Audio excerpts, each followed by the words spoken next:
Vayzaliyaning yindan qaytib kelgan Jimiko uyga kelib bir mehmonni uchirtib qoladi. U kim bo'lib ketdi?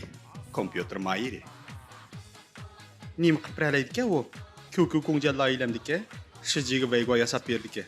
Voy, tanishib qolaylik. Ismingiz nima? Baqqali. Qandaq baqqali? Ko'p ishqini. Bizga yana bir bozorchi kerak. Nimachi? Yanchiqchi. Mush qizni dedingmi? To'g'ri. U qizning ismi Lenna. Doim xalqning qo'l soatlarini o'g'irlab olg'ashqa, biz uni erkiltib Biyovlenna deb ataymiz. Biyovlenni o'zining sepiga o'ngishli ketib olgandan keyin Jimiko uning burunqi sabdishi eng yaqin do'sti, qo'lidan jimi ish keladigan, dunyodagi hamma narsani topa oladigan yomon cho'kan Ambargulni izlab bordi. Adash, ishning tafsiloti mushu. Qandaq qatnashamsa? Tova degine adash, men bir balaning onasi 500 kishilik undidor to'pining g'alli yuvensiman. Xalqaro jo'rsizlar cho'kanlar birlashmasining a'zosi. Turmushim shunda baxt ichida adash. Buningdan keyin adash, meni avara qilma, yana muhabbat so'rama, har doim izlab bo'ldi adash. Mayli, 10 millionni men boshqalarga beray. Adash, mashinaning oldida o'tiramsa keyindimi? A'zolar to'liq yig'ilib planni boshlaydi. Dazmol Shabini izlab boradi. O, to'xtab turinglar. Bu qizni Bibinur deymi yo Shabi deymi?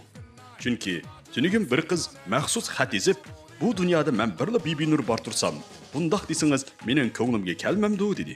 Shunglashqa, men bu qizning nozik qalbini oyab, Shabi deb chaqiraveray.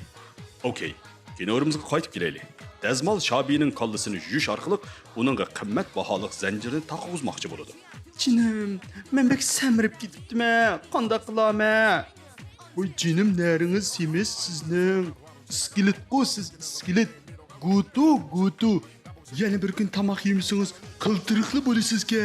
Ammo lekin siz oshu zanjirni taqab ziyofatga chiqadigan bo'lsangiz, dushmanlaringiz o'libli ketadi. Shabi zanjirini taqashqa ma'qul bo'ladi. Bu chaqda Baqqali bo'lsa, Mo'zixonning bir bentay boshlig'ining kompyuteriga so'qinib kirish orqali Mo'zixonning ko'znaklarini o'zining qilib oldi.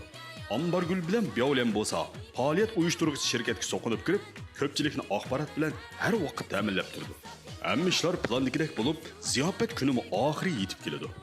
Bibinur o'zidan yo'g'on zanjirni bo'yniga esib, 4 metr dasturxonni so'rab, Jimikoning burunqi yigitini qo'ltiqlab, asta ziyofat maydoniga mengib kirdi. Bu yerda yaxshi diqqat qilgan bo'lsak, yigitlar eng omroq kino artisti Asos Wang deb nom olgan xalqaroliq Wang Hong Kim Kadayshan o'zining puxta asosini so'rab, asta mengib o'tib ketdi. Bu yer muhim emas. Kinorimizga diqqat qilaylik. Ziyofat boshlanib, tamoq chiqishga boshlaydi. Elita ko'pchilikning bayqamagan vaqtidan foydalanib, Bibinurning tamog'iga malhamiy shatroqni selib o'tadi. Keyingi qismini oldin ko'makchi bo'lsangiz, salonimizga kirib 19 raqamini yo'llang. Salon nomerimiz bosh patda yozilgan.